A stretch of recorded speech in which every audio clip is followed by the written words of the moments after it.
Hi, everyone. It's a real honor to be talking about the real science of asteroid defense here. It sounds like something very much belonging to the world of science fiction, but it's very real and very cool.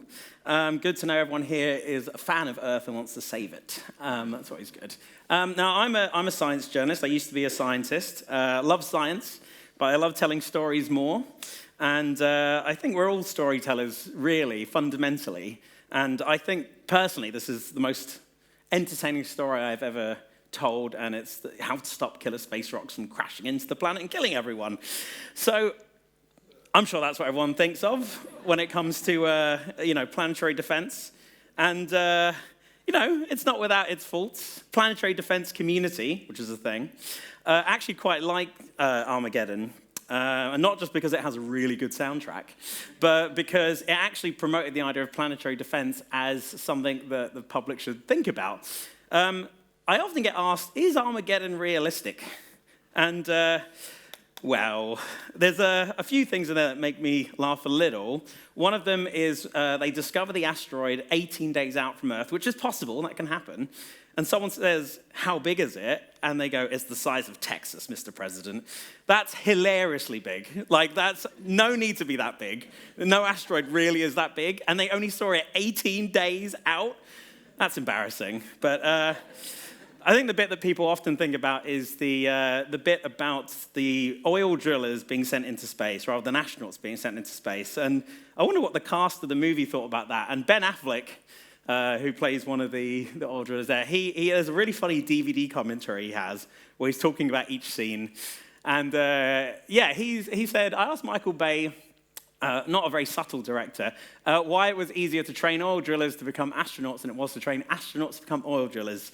And Michael Bay said, he told me to shut the F up. Shut up, Ben. Get on with it. He's like, okay. So that was the end of that talk. So that's just how the movie went. The thing is, asteroid impacts are actually real. They have happened. They do happen. The bit at the beginning of the movie where it's one day it will happen again is true. And they're a natural disaster like any other. It's just not really one you kind of commonly think about, fortunately, because they don't happen that often. But even that asteroid there, that's a real asteroid. That's not like computer graphics. That's an asteroid that NASA flew to and sort of had a gore cap for a while. Asteroid impacts are real, and they would be, catastrophic if they happened. So it's probably good we're trying to do something to stop them happening. Now, normally what happens when people come here, they do demos and show what happens, what happens, how does electricity work, how does this chemistry work? And originally I wanted to just throw little bits of asteroid at everyone and say you're Earth, but they said, no, you're not allowed to do that. So I'm going to destroy the Royal Institution with an asteroid. I hope you've all brought your hard hats. Look at the fine print. And we're not even going to use a particularly big asteroid, actually. I mean, most people think of these gigantic asteroids, the size of Texas. But we're just going to take one that is 140 meters long. It's not very long, 460 feet. All those other numbers there don't really matter so much. The fact that it's that big is the really important point. That is small for space, okay? And scientists actually know exactly what would happen in the event of an asteroid strike anywhere. And you can pick anywhere on Earth and just throw an asteroid at it. So let's throw an asteroid right on top of this building. Well, unsurprisingly, we're all pancakes. But surprisingly, maybe, you get a really big crater. That is a huge crater from just this small asteroid. I mean, if you like going shopping anywhere around here, I'm sorry, Fortnum and Mason's is gone. The asteroid hit the ground at 12 kilometers a second. It's 68 million tons of TNT. Sounds quite a lot. It was more energy released than the eruption of Krakatoa in 1883, which is quite famous. And, about 7,000 people were vaporized in the crater. Not killed, vaporized, by the way. So that's the end of that, right? Well, not really, because then, even worse, there is a blast wave that goes all the way out to here. So if you live in Bromley, I'm sorry, that's gone as well. Havering is gone. Anyone within 8 kilometers would receive lung damage because the air would be forced into your lungs so hard they might explode. Not great. I don't know if that's happened to anyone. Wouldn't recommend it. Yeah. Anyone within 10 kilometers would have their eardrums ruptured. Again, not great. Really, really not great. Homes within 24 kilometers would collapse. Not great. It gets worse. The blast goes all the way out to here. I mean, London is basically gone, really. All trees within 26 kilometers are knocked down. It would feel like there's a tornado going for 16 kilometers. Really unpleasant, not a great day. And to add insult to injury, all this area here would have a magnitude 5 earthquake. So no one would sleep through this. It would be horrific. It would be horrible. Now, this is an actual impact crater. This is one of the most imaginatively named places on Earth. It's called Meteor Crater. Good job. And it's very cool for a lot of reasons. So when people first came across this, when the US Army first came across this, someone found this big hole in the ground and went back to report it. And they just went, "You're drunk. That can't be true. There isn't a big hole." And they called it Franklin's Hole to take the mickey out of Private Franklin. Anyway, they went back and they were like, "Oh, yeah, there is a giant hole in the ground, I guess." Fair enough. And they actually found iron scattered all over the landscape. And they went, "Well, I guess that's a coincidence. All this helpful iron everywhere." And they actually built the railroads in Arizona out of this iron. What they didn't know is that iron came from a meteorite, which came from space. So all the railroads in Arizona are made from space iron, which is pretty cool. What isn't cool, though, is that this was made by an object about 30 meters across.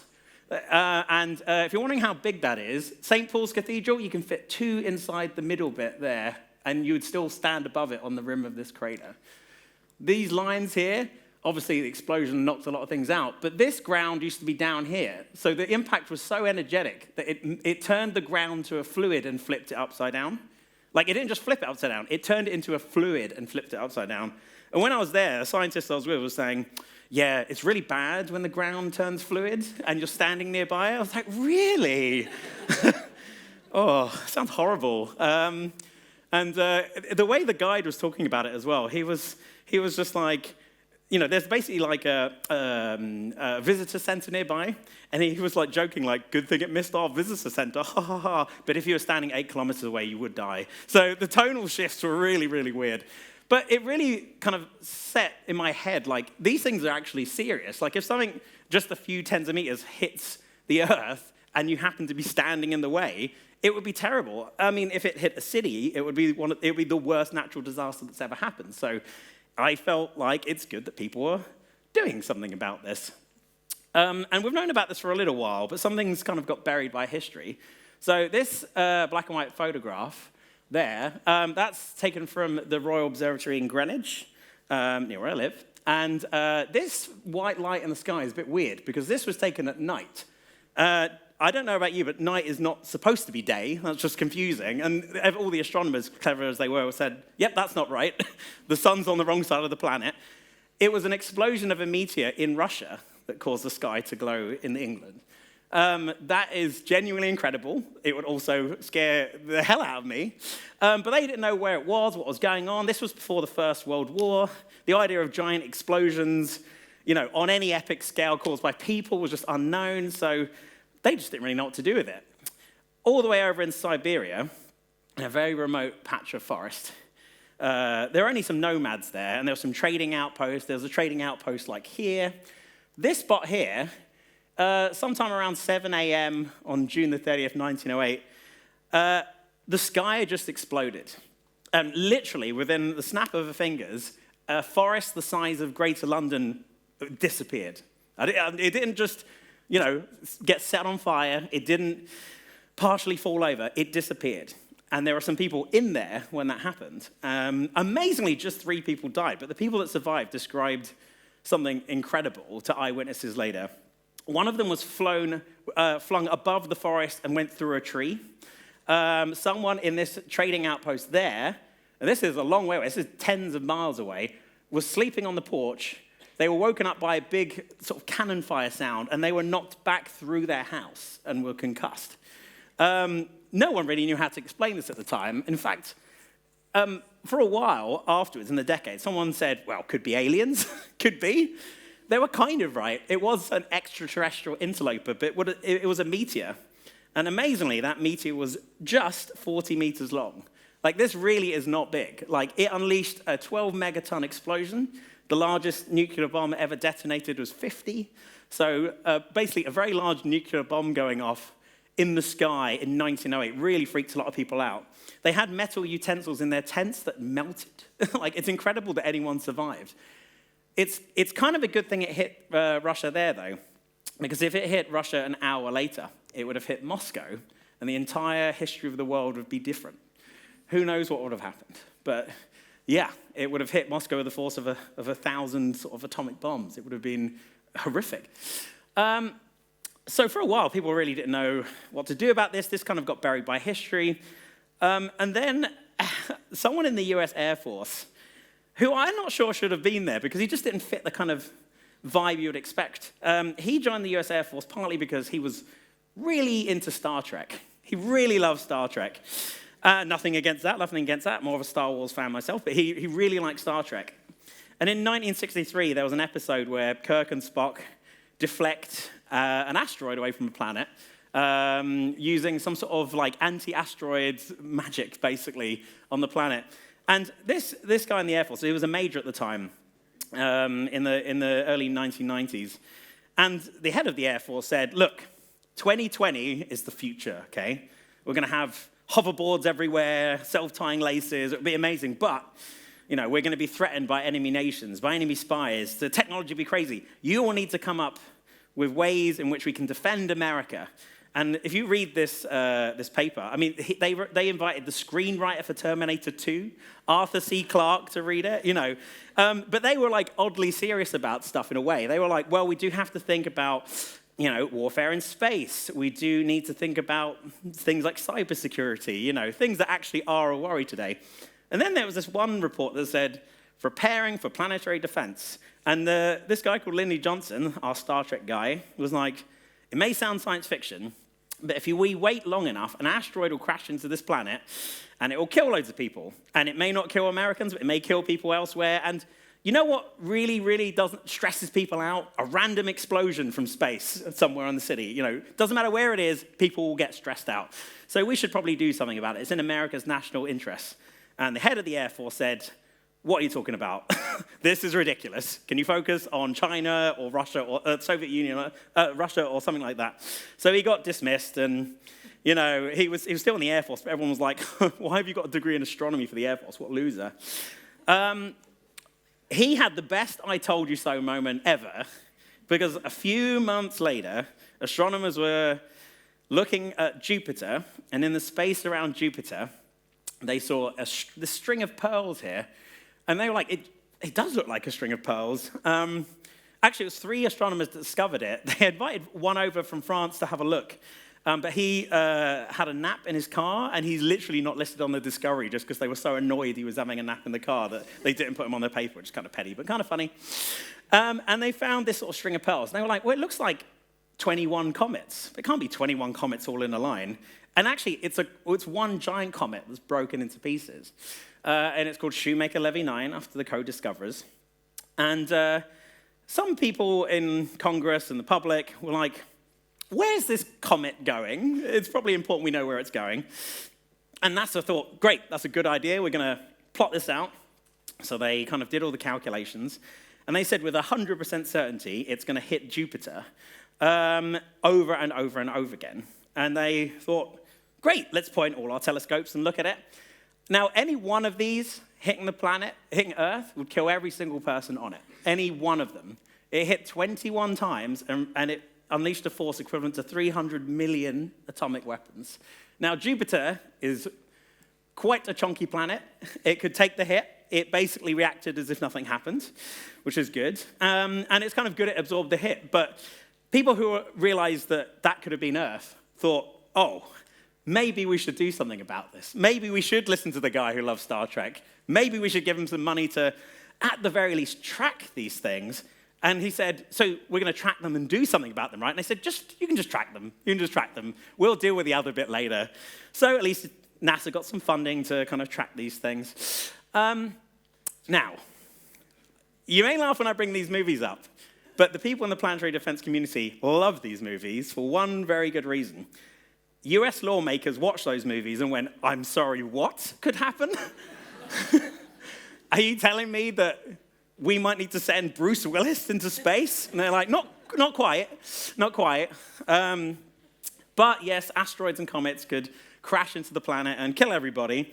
And we really don't want to be waiting until 10 seconds before it happens for someone to press a button on the asteroid to blow it up from the inside out. We should do something about this. So Congress, in a very rare sort of display of confidence, both Democrats and Republicans said, NASA, you are legally required to find what they would call planet killers, an asteroid that's about 1 kilometer or bigger. And so NASA was legally required to find all these planet killers. They had 10 years to do it. And actually, they found quite a lot of them very quickly. Not quite 10 years, but they did find quite a lot of them. And in 2005, they went, also what we'd call the city killers. Now, the asteroid I threw at the Royal Institution, and good thing we all survived, they are called city killers for a very obvious reason. You plonk one on a city, city's dead. That's how it works. Very, very small. And in 2005, NASA was also legally required to find all of the city killers in near Earth orbit.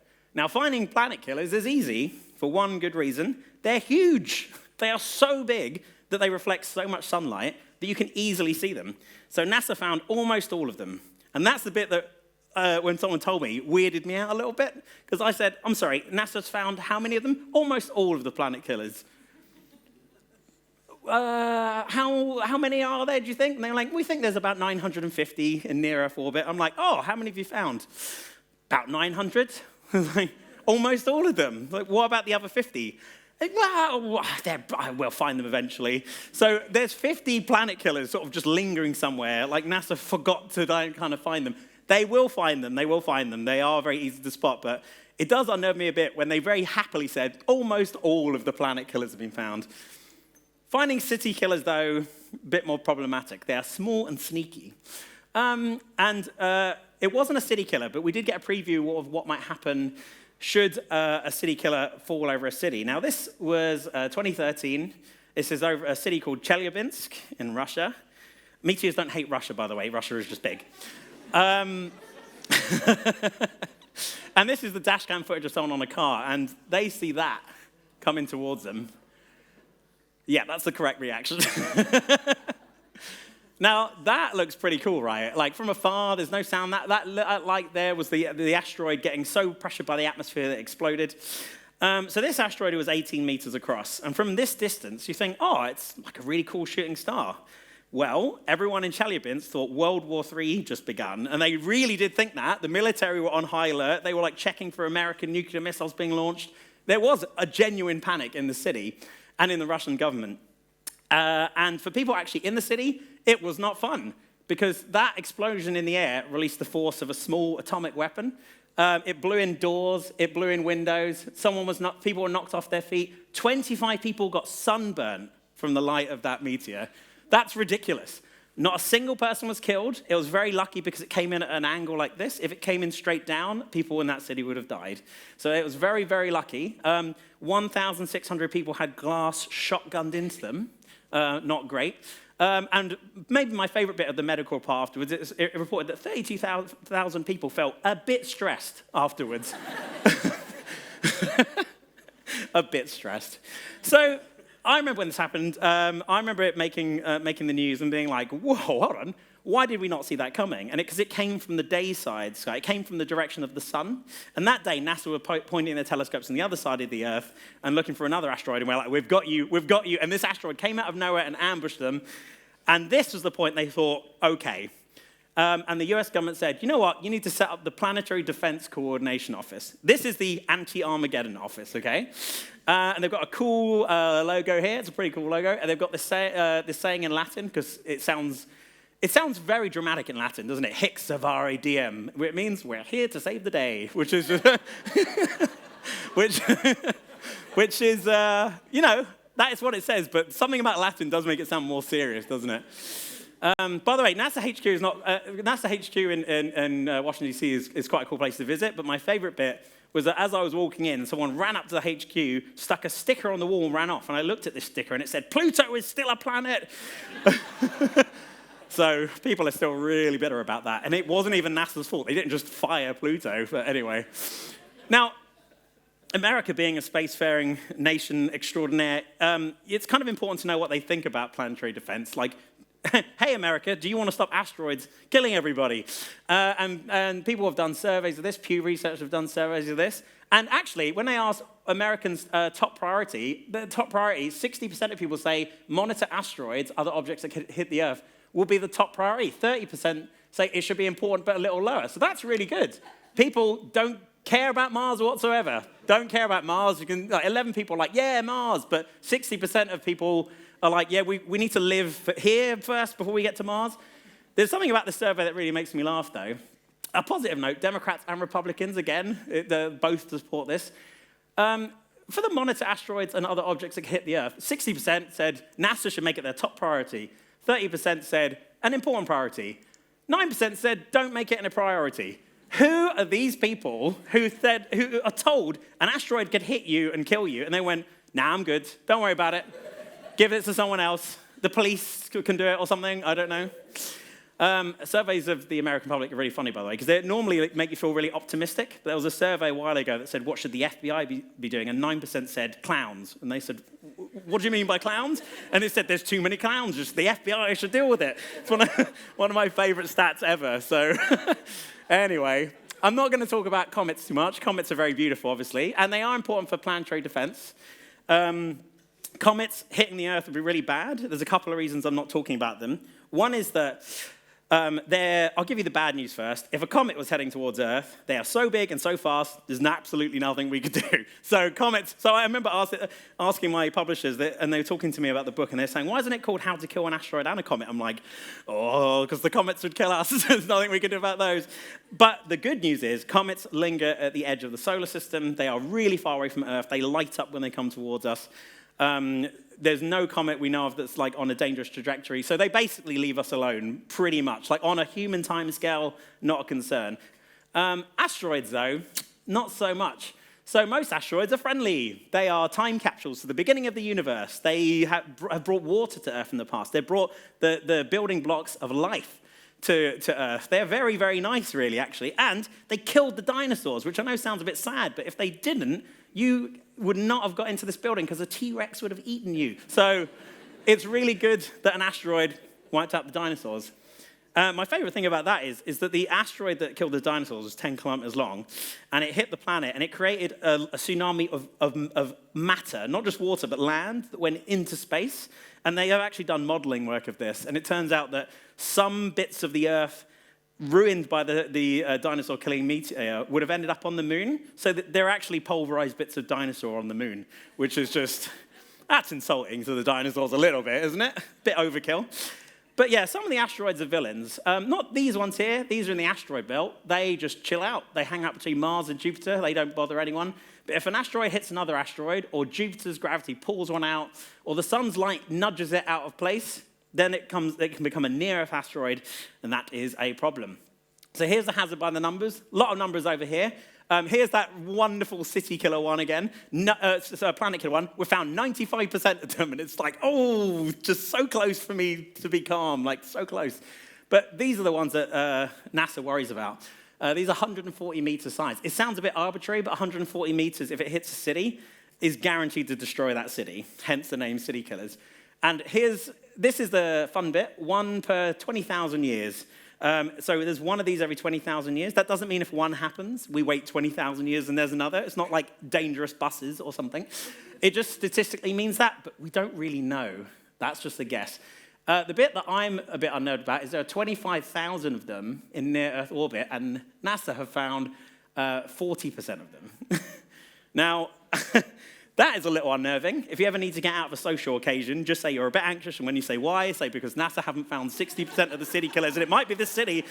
So, yeah. But these in near-Earth space, this is a problem, okay? This is genuinely a problem. It's not something that should keep you up at night, but as someone once described to me, like, the odds are a little higher than you would like. So what are we going to do? Well, the bad news is, if we wait long enough, one crashes into a city, worst natural disaster that's ever happened. So really, like, how lucky do you feel, honestly? Do you really want to just wait around and see? The good news is this is the only natural disaster you can prevent, not mitigate, prevent. If you find the asteroids before they find us, and you have a technology to deflect or destroy them, you have cancelled out an entire piece of existential dread. You can't stop a volcano from erupting. I've tried, you can't. You can't stop earthquakes happening. You can understand when they're going to happen. You can try and get people out of harm's way, but they will cause damage. They can kill people. An asteroid can be completely prevented from entering our atmosphere. So it's an only natural disaster you can prevent. So, you take the good with the bad. Now, when I was in New York researching this, I saw this billboard here. I was wondering how do people feel about things right now. And this is not an advert for a product. This is not an advert for anything. Someone paid just to put this up. I don't know why. It made me laugh. I don't like the idea that there are just nihilists walking around going, yeah, come on, the giant meteor. I don't know why. I can't think of why. But in the last week, the hashtag giant meteor has trended recently. I think people might be praying for a quick exit. But NASA, fortunately, said, nope, we're going to practice saving the world. So how are they going to do that? They are going to deflect an asteroid, or as it's technically known, punching an asteroid in the face. Because if you do it hard enough, you knock it out the way. And that seems like a pretty safe bet. So they came up with something called the DART mission. Why is it called the DART mission? Because you throw darts at a board. That's actually why they called it that. The words, double asteroid redirection test, they put in afterwards. It's called a backronym. They do it all the time. It's kind of cool, though. So you have this spacecraft here. So it's like a winged van. And the idea of this thing is it's going to fly into an asteroid called Dimorphos, which orbits a larger asteroid called Didymos. Didymos means twin. This means twin. Good job naming these things. When you crash into this smaller asteroid, it will slow it down, change its orbit around the asteroid, and prove, if it works, that you can deflect an asteroid. The reason they picked an asteroid going around a bigger one is because if you just hit an asteroid just minding its own business on its own, you could knock it towards us by accident. So can you imagine the my bad on that one? Normally when you play snooker, you don't do something so catastrophic you might end civilization. So NASA thought they'd be quite careful with that. So it's a very clever idea. And it is one of the most simple spacecraft that NASA and the Johns Hopkins University Applied Physics Laboratory in Maryland have ever designed. It's essentially got two things, apart from solar panels. It's got a camera called Draco. I asked them, why is it called Draco? Is it something like Harry Potter? Is it a dragon thing? And they went, it just sounded cool. Okay. And the second thing is it's got a smart brain that's kind of modeled off of ballistic missile technology. Now, it's quite nice to see ballistic missile technology being put to use in a way that's saving lives. But basically, it had to target, you can't fly this thing in space. The time delay is too much. It's moving too fast. This is going to be moving at 14,000 miles an hour. This has to pilot itself into the asteroid in the last hour. And it would see something like this on the screen, they thought. And their worry is that this one is so big that it wouldn't be able to hit the target. It wouldn't recognize the small target. So they actually had no idea if this was going to work at all. But they decided to go for it anyway. And they wonderfully gave all of the world's telescopes to one person in Arizona, someone called Christina Thomas. And she had the Hubble Space Telescope, the James Webb Space Telescope, and Lucy as well. And they basically said, you can point every telescope on Earth that could see the impact so you can study it. Because when DART crashes into this asteroid, it will die, the camera feed will cut out, you won't be able to see what happens. So they're going to just scan everything from Earth. So everything was set up and ready, and they were trying to describe how hard this would be. And I was like, oh, it's like throwing a dart at a board really far away. Not quite. I asked the person who's the top engineer of the project, and she said, imagine you're at the JFK airport, and you know where the Dallas airport is. You have a dart. The dart itself is only 2.5 millimeters at the tip, and it's tiny. You take that dart from JFK, and you throw it to Dallas, and you hit the center of a bullseye on the actual dartboard, except you don't know where the dartboard is within the Dallas airport. That's how hard it is. And yeah, they've never done this before. I mean, this is hitting a very small target with a very small spacecraft really, really fast. And even if it hit the target, what would happen? Would it deflect? Would it just shatter into pieces? Would they miss? Wonderfully, if they missed on the first round, I said, what would happen? They said, we'd swing round and take another go. And I said, how long would that take? And they said, 2 years. And the impact date for that one would have been Halloween last year. So yeah, that would have been kind of a cool holiday to hit. But no, they needed to prove that it would work first time, really. So November 2021. DART launched from space on a SpaceX rocket from California, and You know what the DART team did before the launch as a watch party? They watched Armageddon and Deep Impact back to back. Did they have karaoke singing Don't Want to Miss a Thing? No. Very disappointing, but maybe next time.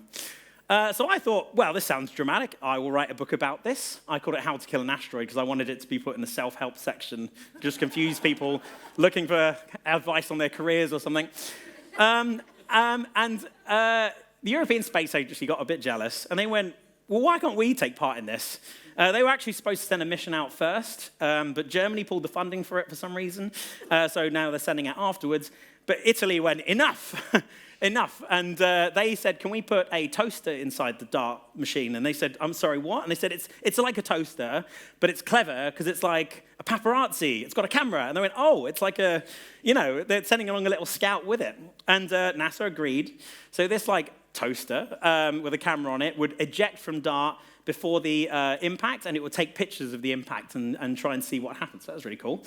You're working with a bunch of really cool nerds because two of the instruments in here, they didn't know what to name them. They had really silly names like light emitting interface actuator, and they called the two instruments Luke and Leia.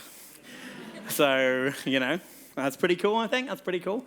So yeah, I said the very best sort of nerds. Every mission that NASA does seems to have a mascot.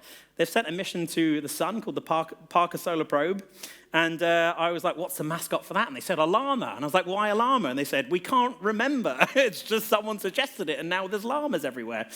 What would they do for DART? Darth Vader. That's what they got there. In fact, someone on the day of the launch dressed as Darth Vader. So, they're the people protecting the planet. It's good to know. It's good to know. I think it's good to know. So before we actually see what happens there, people weren't doing this blind. They needed to work out what would happen if they kind of encountered asteroids. What would happen if you hit them or poked them or tried to blow them up. What are asteroids and comets like? Now, there are materials in laboratories that you can look at, and scientists dissolve them, poke them, try and blow them up, see what happens. But you need to kind of get this material first. And one way to do that is to actually visit the things themselves. So in 2005, NASA wanted to know what it was like inside a comet, these sort of dirty snowballs. They were talking about ways like how would you actually crack open a comet and see what's inside. So being Americans, they decided to shoot it. They genuinely fired a giant copper cannonball at it and blasted it open. Comets have had it in for us ever since, so thanks for that. Anyway, it was called Deep Impact, obviously. I mean, it makes sense. But it was very successful, and they collected some of the material. Comet 67P is a sort of a duck-shaped comet that the European Space Agency visited. And they had two probes, and very memorably, one of the probes actually landed on a comet for the first time.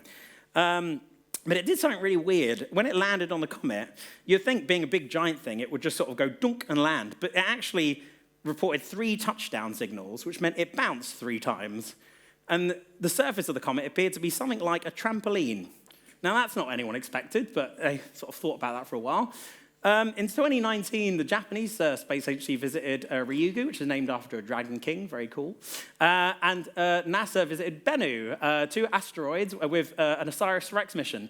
OSIRIS stands for a whole bunch of stuff. Rex, I said, what does that stand for? And they said, nothing, it just sounds cool. So there you go. These 2 missions stole material from this asteroid and brought it back to Earth. Quite incredible, actually. They have material that's older than the sun. And again, asteroids don't like being burgled, so now asteroids have it in for us, which is a bit of a problem. But when these 2 missions got there, they sort of touched down kind of on the surface, and they again thought it would be something hard to land on, something quite solid. But the 2 spacecraft sank into the asteroids. Now that doesn't sound right. And it turns out that the surface of these asteroids and comets is like this. It's like a ball pit. So this is super strange, right? This is not what you'd expect to see. I mean, there aren't people running around on it and falling over, which sounds quite fun. But if you stood on an asteroid or a comet of those sort of mid-sizes, you would sink into it. Now, that's very strange and a bit concerning because if you kick a football, it goes in the direction you kick it in, hopefully. If you kick a big ball of sand, it will go everywhere. Now, if you're trying to deflect an asteroid, you don't want it to be made of sand. You want it to be a football. So this made people quite concerned for the DART mission. Fortunately, We also have meteorites. A scientist genuinely described them as the traitors of the asteroid world because they've come over to our side. Very lovely. Meteorites do get a bit mangled in our atmosphere, but they do tell us secrets about, what are asteroids made of and like how hard they are and how we could, defend ourselves against them. And there are loads of meteorite fall stories that I like. My favorite one is in Botswana 2018, and this is genuinely true. Someone there called Mohatsiri was a scientist at a museum, and he convinced his boss to set up a meteorite exhibit. And he set the meteorite exhibit, and he said, "Where are the meteorites?" He said, "I don't have any. Can we get some?" And they said, "We can't afford it." Okay, a bit of a problem. So one night, he genuinely was like, "I'm praying that I will get a meteorite soon. I'm genuinely praying to something, a meteorite will come." The next day, while he was having a nap, a meteorite flew into Earth's atmosphere. It had been on a 22 million year journey from an asteroid called Vesta, and it landed in Botswana. And his brother woke him up and was like, "What are you doing? Come on, gotta go." And the meteorite, the meteorite landed in the Central Kalahari Game Reserve, which is a nature reserve. And you think, oh, that's quite a nice place to look for a meteorite. It's the size of the Netherlands, so that made looking for it quite difficult. There's also another problem. There's wildlife there, and a lot of this wildlife was absolutely fine. Giraffes, ostriches, gembok, just chilling out, hopefully not getting hit by a meteorite. But there are also leopards and lions in there. The leopards apparently were just dangling off the tree, watching these tasty humans walk around, looking at something on the floor. So they had to go in with an armed escort. The good news is that this put off meteorite poachers, but they were very scared the whole time, and they were searching for months trying to find these meteorites, and they couldn't find a single one. And it's not because they were eaten or they got lost or anything. The biggest problem looking in the Central Kalahari Game Reserve is not that there's any apex predators. It's that meteorites look a lot like poop. They look a lot like poop. I'm not making this up. They when they cool down, look genuinely like a lot like poop. And they spent weeks going around, there's a meteorite, poking it. Oh, it's poop. They did this for weeks and months. Can you imagine? How was your week? How was your work day? Oh, it was okay. 8 more poops. Find that meteorite soon. This happens every time a meteorite falls. One fell in the UK a few years ago, and the University of Bristol went out looking for it, and they said they found 94 poops before they found any of the meteorites. This took them weeks and weeks and weeks, and eventually they found one, and it was the last day of the expedition. And they had this camp set up for the whole time. And they said, "I'm just going to sit by the river. I'm exhausted." The guy walked 2 meters from his tent, and there it was, just sitting on the ground the whole time. And in the end, they found dozens of them. And he actually got his meteorite collection, which was lovely. So what do we do with these meteorites? Well, we shoot at them. Again, not good for asteroid PR, but there's a giant cannon called the vertical gun range. It used to hold missiles, and it's been converted into something where they shoot meteorites with it with bullets to see how they break. It's a good way to know if meteorites are tough or rigid.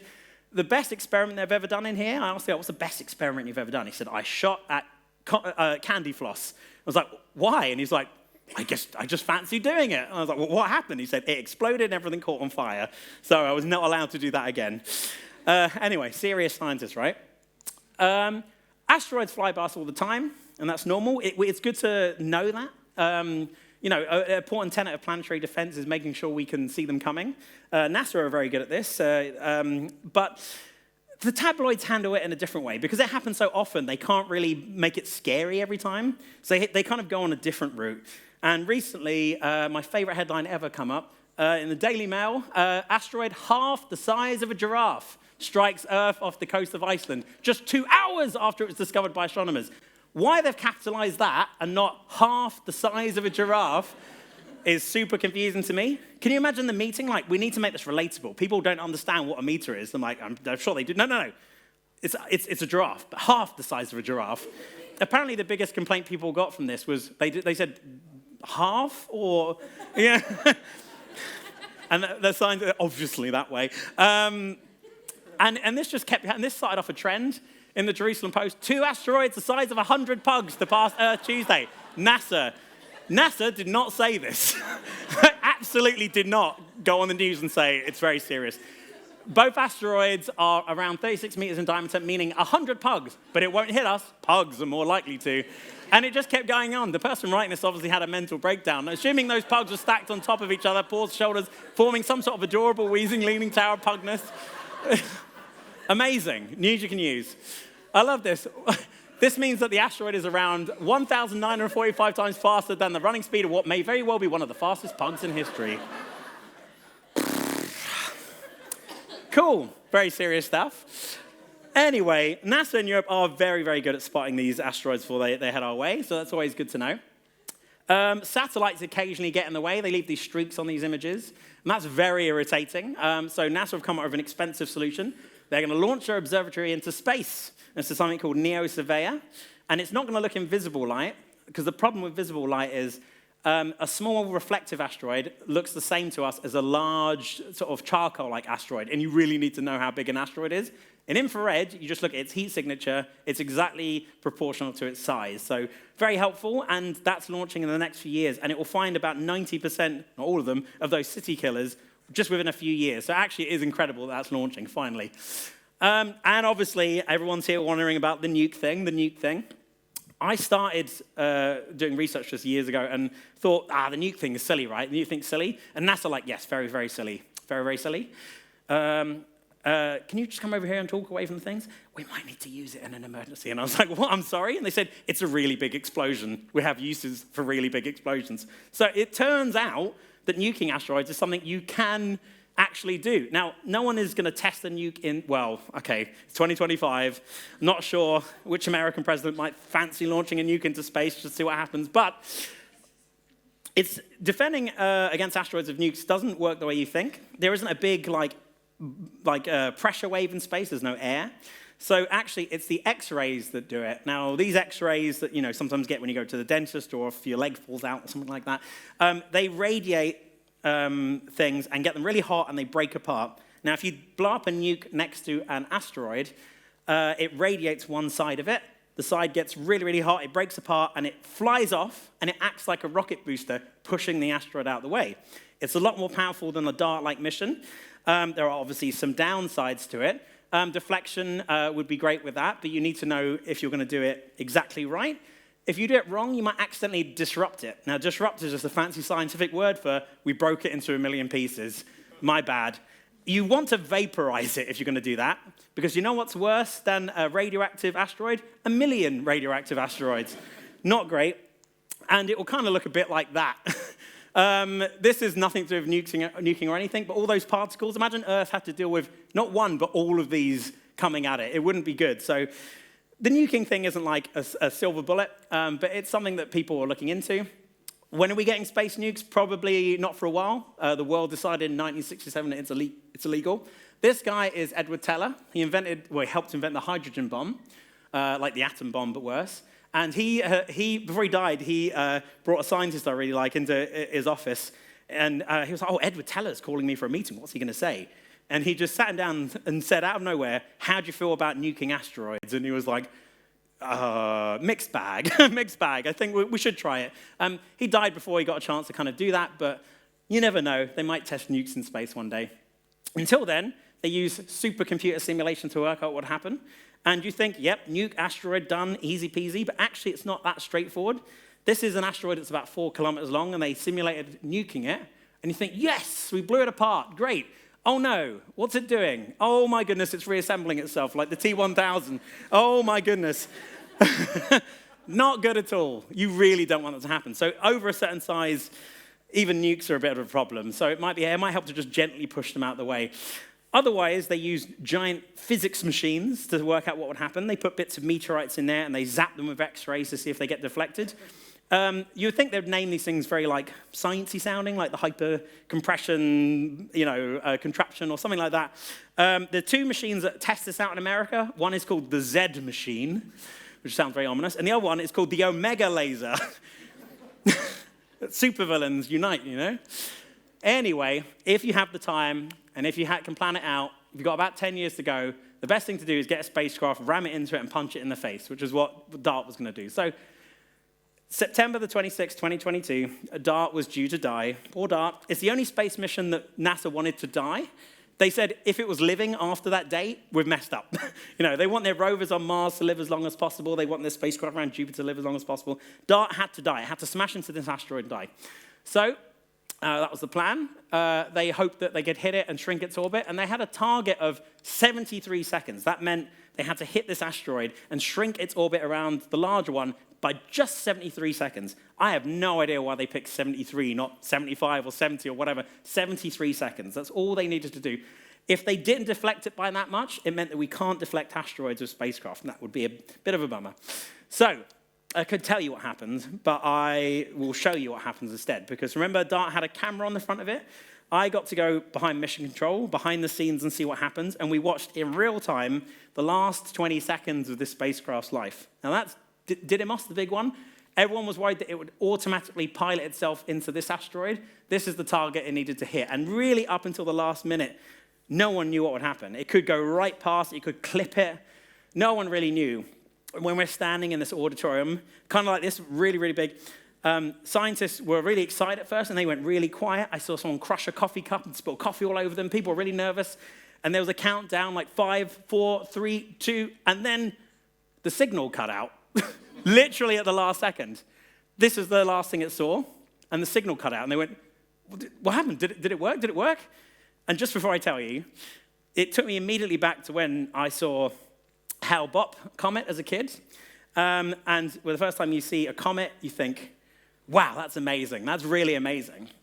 And as I grew older, I thought about this comet, and I kind of figured space is something that kind of, happens to us. We're kind of spectators. The universe affects us. We, landed on the moon, but we're like tourists, really. We can't affect space. We can't do anything like that. To change that would require nothing short of magic, really. And on that day, that spacecraft hit that asteroid dead on, hit it right in the middle. This is the death cloud of the spacecraft, and people erupted into cheers. They were screaming. There's me being very happy there. People couldn't believe it. Everyone in the mission control was crying. They were so happy. It hit the target dead on. Now, we didn't know if it deflected it at the time. We don't know how well it worked. But a few weeks later, this image came along. Now, this is the asteroid, but what's this tail coming off it here? I mean, I don't know about you, but that looks a lot like a comet to me. Now, a comet tail is something where the dust and the ice gets heated up and blown off the comet as it's kind of come around the sun. So how on earth did this happen? What does that mean? And for a few hours, NASA thought they might have broken the asteroid, which would have been a bit oops. But it turns out they didn't. They just hit it so hard that 1 million kilograms of material flew off, and that tail is still there today. We turned an asteroid into a comet. We graffitied the universe, which is kind of cool. And remember that image of a comet I showed you earlier? It's not actually a comet. It's the asteroid they hit. See these boulders? They're as big as your house. This is the explosion. This 30,000-kilometer tail is still going around today. And it was absolute proof that they could hit this target. First time, they absolutely nailed it. Did it deflect it? Well, this is the Leacher cube, the little toaster, the Italian toaster that flew out before DART crashed into it, recorded this massive explosion here. I think this is an incredibly beautiful image. All this debris flying off like a spider web.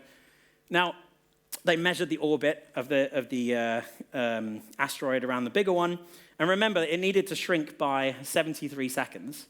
They shrank its orbit by 33 minutes. It was 25 times more effective than they thought it was going to be, which means we are 25 times better at saving the world than we thought it would be, which I think is pretty cool. And this is another beautiful image of that tail of our fake comet just going around the solar system. Someone actually did some calculations on some of the house-sized material that flew off, and they worked out none of it will hit Earth. None of it will hit Earth. And they were right. It's going to hit Mars instead. So now we're annoying Mars. So in 4,000 years, a house-sized meteor could kill a Martian, and it's our fault. So that's a weird kind of insurance claim I have to make. At the end of this mission, I just thought, everybody wins when planetary defense works, and people can have their own agendas, their own plans, their own selfish goals and things, and that can be fine, but planetary defense is something that benefits everyone. It's an international security concern, and they just proved that we can actually defend the Earth from asteroids. Someone said beautifully, they told me that we can literally rearrange the cosmos to make it more habitable. And they said that millions of people, maybe billions in the future, who would have died unknowing that an asteroid was coming to get them, would just get to live and not even think about it. You're changing the future. You're preventing a natural disaster before it even happens. And it's actually one of the very rare instances where death can be preemptively defeated. And that really hit home when I was talking to the scientist in charge of all the world's telescopes. She was talking about how happy she was with the mission. Everyone was really excited, but she seemed sadder than most people. And she said that just before the DART mission succeeded, her grandmother passed away. And she was really looking forward to telling her grandmother how it went.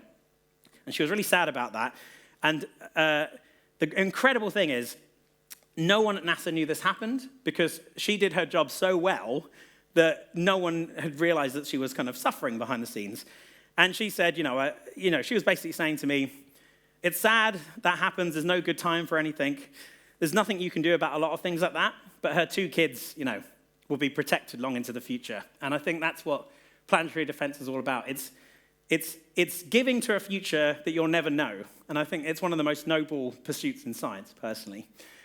One last thing, because you can't have a happy ending without a cliffhanger. I don't know if anyone's keeping an eye on the news this week, but there's Mercury, there's Venus, there's Earth, there's Mars. What on earth is that? Well, NASA found an asteroid on the 27th of December 2024, the size of a city killer, and it zipped by Earth, and they went, Jesus, what was that? And they tracked it, and they tracked it. And normally when you track these asteroids, you think, you plot out the orbit, and they've got very sophisticated software that can do this. And the odds of an impact in the next 100 years drop to 0. But this one didn't. And on the 22nd of December 2032, initially they worked out there is a 1.3% chance it will hit Earth. Now, that's a little bit unnerving. And I just checked it before I came on the talk. It's now 1.7%. Now, what normally happens is the odds rise a bit and then they fall to 0. But for the very first time in human history, the UN is going to talk about it. And they're going to discuss what should be done in case that keeps rising. Now, it almost certainly will fall. Those odds are already really low. They're not good gambling odds. You wouldn't bet on that if you were the asteroid. But all I would say is this. Isn't it good to know that we have people working on this problem? And that's it. Thank you very much. I hope you enjoyed saving the world as much as I did. And I'm looking forward to taking any of your questions.